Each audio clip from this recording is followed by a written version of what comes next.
couple months ago, I read that 24% of American women have had an abortion at some point in their life.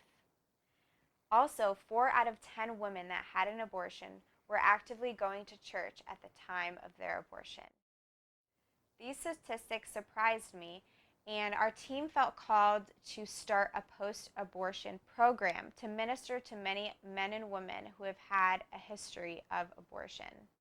After looking into a bunch of different programs, we found a study called Forgiven and Set Free, which is a Bible study book and workbook written by Linda Cochran. We realized we needed to find a woman who was post-abortive that could run this study and facilitate it for other men and women. After discussing this with our team here at Hope Pregnancy Center, we realized that one of our volunteers that had been faithfully coming to sort donations for over a year had herself once facilitated this study at a different pregnancy center. As soon as I mentioned the possibility of facilitating this study at Hope, she didn't even hesitate to say yes. We were blessed at Nancy's willingness to sit with many men and women through this study so that they can also receive the same healing, forgiveness, and freedom that is found through the Word and through this study. She said, "Have you ever had an abortion?"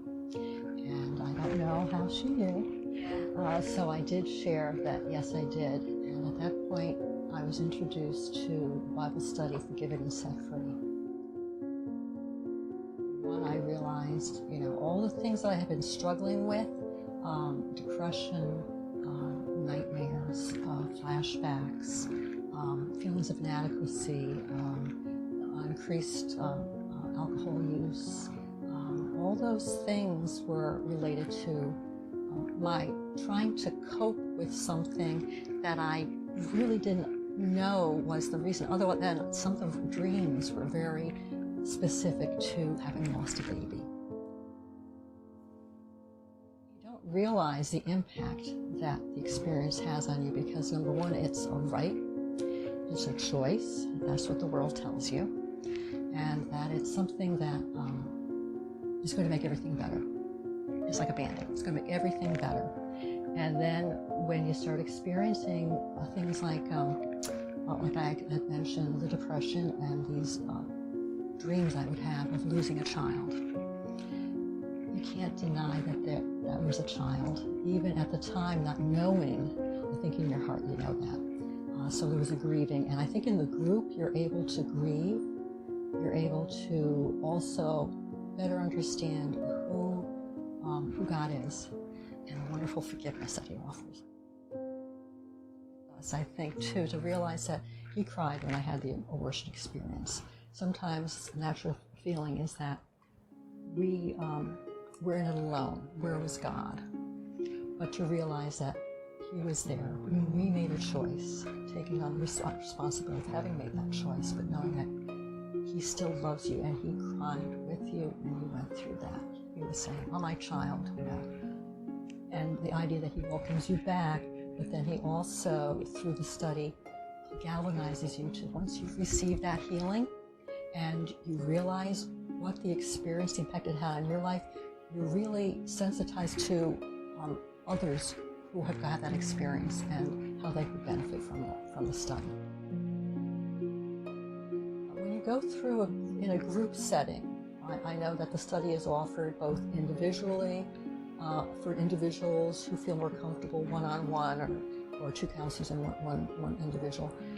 But the group dynamic is great because I think part of what we go through is that isolation and feeling like, as someone who's had an abortion, I'm the only one. You start to doubt yourself as far as the feelings you're having. Am I crazy? Am I, is this not normal? Where is this coming from? And not knowing that all these things are from the abortion experience.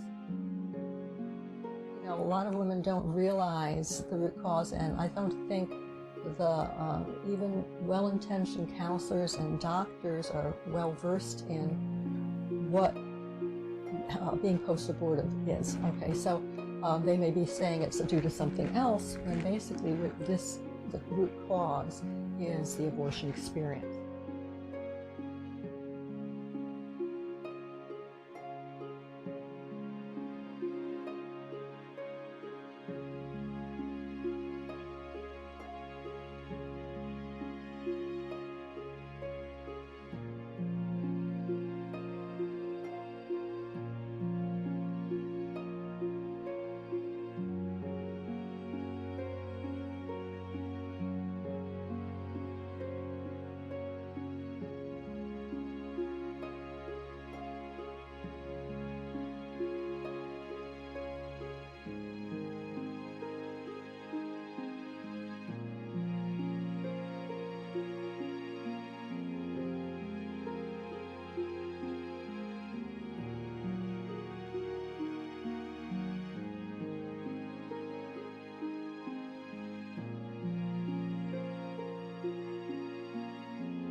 I think the first step would be, if this has struck a chord, that the woman can certainly reach out to the center on a one-on-one basis.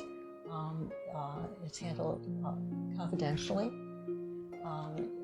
It would not be shared outside of that one-on-one meeting, respecting their confidentiality. And something I want to say also, even to the church, is that we're not unique in that we may think that we're not like the world. Let me say that. But the statistics bear out that it's the same percentage of women within the church have abortions as those in the world. So to realize, you know what, this is something that needs to be addressed. We need to be offering healing and hope. Because it's the women, it's the children of those women who may be impacted, it's their spouses, it's leaders in the church that may be being held back because of underlying guilt. So it's important to have it addressed. So I did receive the healing, and I have to be honest, every time I do the study, there's more. And that's because God knows what we can handle each step of the way. So it's layers. And you're going to receive healing right away from it, but it's progressive. There's always more.